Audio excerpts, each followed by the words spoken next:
The trade deadline is over, and wasn't it something? A bonkers one with, I thought it was going to be light. It wasn't. It was absolute chaos here. So we're going to recap deadline winners and losers and all the trades that went down all in one video. We will keep it a little bit shorter so that it's not a 45-minute video. With some of our winners early on. The obvious winner, we'll go back to the Kyrie Irving trade basically here. The Phoenix Suns get Kevin Durant, a Woj nuke, if you will, where half the world was asleep for it. Yeah, it happened, at 1 o'clock Eastern time, something like that. Half of America was asleep for it, We woke up this morning, and we were just stunned by this news. Did not think Kevin Durant was going to get traded, but did not. Phoenix makes the move. Matt Ishbia takes over as the majority owner just 2 days ago. He tells the front office, get this done, and they get it done without having to trade DeAndre Ayton or Chris Paul. They keep that but they keep that core together while giving up Mikal Bridges, Cam Johnson, Jay Crowder, 4 first-round picks. 4 first-round picks. Rudy Gobert, that's what they gave up for Rudy Gobert. So I think this is a really good deal for Phoenix, and it makes them the West favorite right away. I think we're all in agreement the Suns owned this deadline thanks to the KD trade, which was really kickstarted by the Kyrie Irving trade request. He goes to Dallas, who made only this move at the deadline. Markieff Morris in exchange for Spencer Dinwiddie, Dorian Finney-Smith, a future.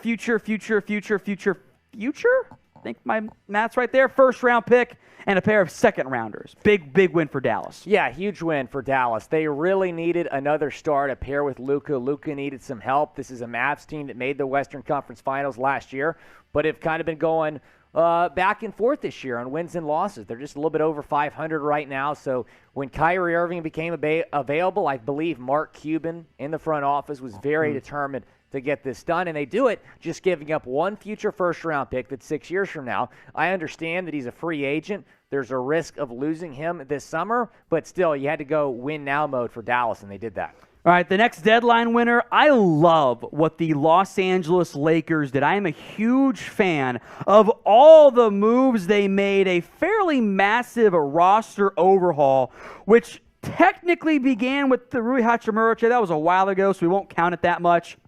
But the 3-team D'Angelo Russell deal, which they get D'Lo back in LA. It was a deadline of reunions, at least for the time being. Malik Beasley, Jared Vanderbilt. It cost them in the end Russell Westbrook, Juan Toscano Anderson, Damian Jones, and a first. Timberwolves involved. We'll talk about them later on, by the way. I love what LA did at deadline. They also flipped out Thomas Bryant and Beverly for Mo Bamba and picks. I love what they did. Give Rob Pelinka a lot of credit. He was under a lot of heat after not really doing enough this past offseason. He goes out at the deadline, and he just cooked, man. What he did was really impressive. Like you said, some of the other moves they made, the smaller moves, bringing in Hachimura, trading Thomas Bryant, but replacing him with Mo Bamba. That Mo Bamba deal was huge. You needed some depth behind Anthony Davis. They got that deal done as well. But this is a much better basketball team than they were a week ago. Yeah, so 3 down, 2 more to go on our deadline winners. So let's hit the San Antonio Spurs. A bit of a tanking move, trading away Jakob Poeltl, but a lightly protected future first-round pick from the Raptors. I like that move for San Antonio. Will. Yeah, they turned down an offer from Boston earlier that included Peyton Pritchard, Danilo Gallinari, a couple second-round picks. But this is a Spurs team that, like you said, they're in tank mode. They're in rebuilding mode. They want first-round picks, and they got one here for Jakob Poeltl. Also 2 second-round picks, and they got a lot of second-round picks in the Josh Richardson trade as well. Yeah, it was another move. Look, the Spurs are tanking. We know that about San Antonio. That's fine. It's not a big deal from that standpoint in terms of blowing things up. All right, we will get to losers here in a moment. The pinned comment on today's video. Name your biggest winner and loser from today's NBA trade deadline. Do it both at the pinned comment. So we'll buy you some time if the ad break comes. Just ignore it. You're commenting, right? Head down there. Let us know your biggest winner and loser from today's NBA trade deadline. One more winner. How about the L.A. Clippers? I loved the Lakers, L.A. You love the Clippers, L.A. moves here, Will. I thought they were kind of the sleeper winner from this deadline. People aren't going to talk about them the way they're going to talk about the Suns, the Mavs, and the Lakers. But this Clippers team became a lot better today. Some of the moves they made, they got Bones Highland for really a steal, in my opinion. Yeah, Mason Plumlee they get from Charlotte. Didn't have to give up a whole lot to get him. So I really like what the Clippers have done here at the deadline. You know, they didn't make a huge splash like some other Western Conference contenders made, but they still got a lot better as a basketball team. Give a lot of credit to the Clips. Let's hit some of the losers now, and we'll go quicker on some of these, like the Nets. We know why they're losers. The Kyrie Durant dynasty they were a super that team, never was. And it just never happened. Blew up in their face. So they got some decent pieces back for the KD trade, but Durant and your big deal is Mikal Bridges. That's not enough. You're never gonna get value for KD. It stinks that he's gone for Brooklyn. Minnesota. So we're trying Mike Conley, Rudy Gobert, but instead of Donovan Mitchell, it's Edwards and Karl Anthony Towns. That's better, but Mike Conley and Gobert are not what they once were. I think they're going for the Mike Conley CP3-esque veteran influence on the young guys, but I think they max is like a 4 seed in the West. So to invest all that, I'm just not a fan. I'm worried about some of these deadline moves, I don't know if they're going to be higher than 7th in the West. I mean, I like the Conley move a little bit more than you do. Yeah, I'm not a fan. But still, I mean, the moves that the T-Wolves have made in the last year with the Gobert trade, and there's been some questionable decisions. For a team that was really up and coming, it looked like. The Bulls and the Heat. We can group these two together because they didn't do anything of note. I'm not really sure what they're aiming for there. Well, the Bulls were in a tough spot. They didn't know whether to buy at the deadline or sell at the deadline, and they did neither. They did absolutely nothing. The Heat, they want to contend for the East. They were in the Eastern Conference Finals just last year. I think that Heat fans expected them to go after a Kyrie Irving or a Kevin Durant. They were in talks maybe for both those guys. They didn't get either of those guys. They don't trade away Kyle Lowry. This was a disaster of a deadline for the Miami Heat. It couldn't have gone worse. They didn't do anything. They don't get Duncan Robinson off the books. They don't trade Kyle Lowry. They don't trade for anybody that can help them win right now. We're going to cheat a little bit here on the Hawks and Raptors. I actually like the Saddiq Bey acquisition. I don't really get the Raptors adding Jakob Poeltl, but every single year, John Collins trade. Right. And that, frankly, it's multiple times per year, and it never happens. So I'm putting the Hawks on the loser side because I don't think it's a good thing for your roster to have one of your better players being, well, do I get dealt this month? No? Check in again in 3 months. That's a bad thing. The Raptors, I'm not sure what their long-term is. It to build around Siakam and Anunoby? I'm not so sure. It's just no OG trade, no Pascal, which is fine, but you're also moving assets for Jakob Poeltl. I'm not sure what those long-term plans are, despite some decent front office members there. Now, if you want to bet on the NBA come playoff time, in games, or the Super Bowl coming up this weekend, use our sportsbook partner, BetUS. Chatsports.com/bet.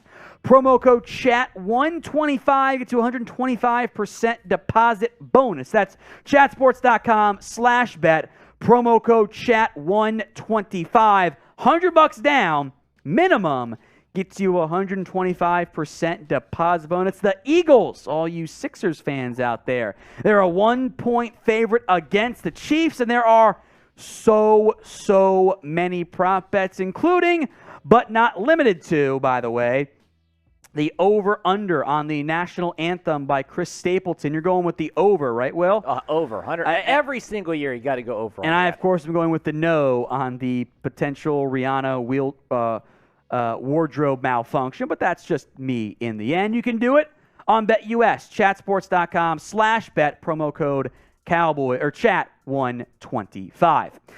Let's hit all the trade details here, Will, for the deals that have gone down that maybe we've discussed. Have them, we'll go rapid fire. Okay. Hit like 5 in a row for me. Fire. Yeah, Kyrie Irving, awesome move for the Mavs, makes them a contender right now in the West. All right. The Suns Durant trade, this was a no-brainer. Yeah, Kevin Durant makes the Suns probably the favorites in the West. I mentioned the Mavs are probably contenders, but the Suns are the favorites here. I thought a Kevin Durant deal would give the Nets a lot more, maybe a young star. I think this is a really good deal for Phoenix. In the end, 16 trades from today and yesterday. We mentioned the Jakob Poeltl trade. Think the Spurs win this one for the first, basically? I think this could go either way. Toronto brings back Poeltl, a guy they're familiar with. I'm sure they'll want to work out a long-term deal with him. He's a free agent this summer. The 3-team trade from yesterday, D'Angelo Russell, we kind of spent some time on this here. Didn't mention the Jazz side of it, though, in our winners-losers standpoint. What do you think of what the Jazz got back here? They're going to buy out Russ, by the way. They'll buy out Westbrook. They get a first-round pick. Danny Ainge's all about adding draft capital. How about the Knicks and the Blazers trade from last night? Really like this for the Knicks. I think the Knicks are the winners here. And Cam Reddish needed a fresh start again. So hopefully he goes to the Blazers and finds success. But Josh Hart reunites with his college teammate Jalen Brunson. This was some of the more minor trades. Dwayne Dedmon and a pick for cash considerations. Miami did something, technically speaking. They did something. The Kings also did something, technically speaking. David, too many vowels to pronounce that name, goes to the Nets for Kessler Edwards. The salary dump move there. The Celtics are the host of that channel. Yep. They made a deal for Mike Muscala, Justin Jackson, 2 seconds going that way. I think it's a great deal for the C's. They needed shooting. They needed a backup big. They got both in this deal. I think it's a decent deal there for the Celtics. We were live, by the way, when that trade went down. We were live after 3 minutes. It was great timing. We were live for the entirety of the NBA trade deadline. So if you want that next year, buyout candidates coming later tonight on Thursday. Hit that sub button for the best NBA, NFL, and yes, college football coverage right here on Chat Sports. All right, we'll do the two Bucks and Pacers trades together here. Jay Crowder to Milwaukee. He did not play this year. The Nets get 5 second-rounders. There were multiple trades involving 5 seconds. What a time to be alive. The Pacers get Jordan Norwa, 2 second-round picks, Serge Ibaka to make the salary work. And in a separate but also not separate trade, Indiana brought back George Hill for salary cap relief. I think those two in the end will kind of be tied together, but just a note on that. Yeah, I'm with you. Something's up where I think those two trades kind of go together, just the way it looks, just the way I'm looking at it. Let's hit these two Lakers trades there. So Thomas Bryant requests a trade allegedly out of L.A., Lakers get Davon Reed in 3 seconds. They send one of those seconds along with Patrick Beverley for Mo Bamba. You're a big fan of this deal. Really, really like the Mo Bamba deal. Well, Thomas Bryant. Because of the song, right? Exactly. And the fact he's a good Thomas Bryant replacement. Thomas Bryant requested a trade, wasn't happy with his playing time, so you trade him, get a couple second-round picks, then give one of those second-round picks to Orlando and Patrick Beverley included to get Mo Bamba. Now, Denver got Thomas Bryant. They also shipped out Bones Highland to the Clippers for 2 second-round picks. We'll spend some more time on L.A. with other deals, but I like this one a lot for L.A. Highland's got defensive issues, but he can be a nice guard and for you. Just 2 second-round picks. I mean, the Warriors traded 5 second-round picks for Gary Payton. It's free. 2 second-round picks. It's free. Exactly, it's free. All right, another 3-team trade. Matisse Thybulle on the move. In exchange, he goes to Portland. Jalen McDaniels to the Sixers. Hornets get a couple seconds, and Svi Mykhailiuk, which is, Sixers won this deal. I think the Sixers are the winners of this deal because you get Jalen McDaniels, you give up Thybulle. I think that's somewhat a pretty big upgrade in the 4. All right, Thunder and Suns, kind of under the radar here. Dario Saric and a second for Darius Bazley, kind of an under-the-radar Suns move overshadowed by the whole, Kevin Durant trade thing. Thoughts on this one? Bazley's been a decent player. He's had an interesting career. Was committed to Syracuse, opted out at the last minute, decided to sit out a year, and still becomes a first-round pick by the Thunder, develops decently well there, and now he's on his way to Phoenix. All right, the Houston Rockets and Hawks made a trade. I believe there is second-round picks involved here. I'll double-check this, but thoughts on this trade here, Will? It's a lot going on, I know. It's all about salary for Atlanta, I think, clearing up salary. Garrison Matthews had a really good year last season in Houston, kind of a breakout year. He has not been as involved this year. Hopefully Atlanta kind of gets him going again. Houston also gets 2 second-round picks as part of this deal. Okay. Then there was the Eric Gordon-John Wall trade. So a lot going on here. Houston gets John Wall. They're going to waive him. Danny Green, we'll see if he sticks around. Clippers get Eric Gordon, 3 seconds, and pick swap rights. I think Houston gets that, right? Houston sent it to L.A.? Yes. So that's kind of a complicated part there. Memphis gets Luke Kennard to, I don't know, be involved, I guess. what he can shoot. It's kind of sort of still. So Houston gets pick swap. So they originally had the Bucks pick. Now they have the Clippers pick. So now that would be the 18th overall selection as opposed to the 28th. So pretty good deal for Houston. Big jump up there, and they move on from Eric Gordon as eventually they finally do it. I know. They did for right? years. All right, Pelicans get Josh Richardson, Jay Rich to New Orleans for Devonta Graham and 4 seconds. The Spurs very clearly in asset acquisition mode. It should have been 5 so we can keep the meme going. Exactly. It should have been 5 seconds is just a meme right now, and I love it. Yeah, I like Josh Richardson on the Pels. I think he's going to contribute there. All right, the other Clippers trade, Mason Plumlee for Reggie Jackson, which maybe there's more going on here, but I have not seen anything else yet, which is I don't get it for Houston. For Charlotte. For the Hornets, yeah. Yeah, I don't we'll get see. it. He might get bought out. Very possible. Which then he could have gotten more for Plumlee. Either way, it's whatever. Sense. Then there was that 4-team chaos trade. Gary Payton Jr. goes to the Warriors.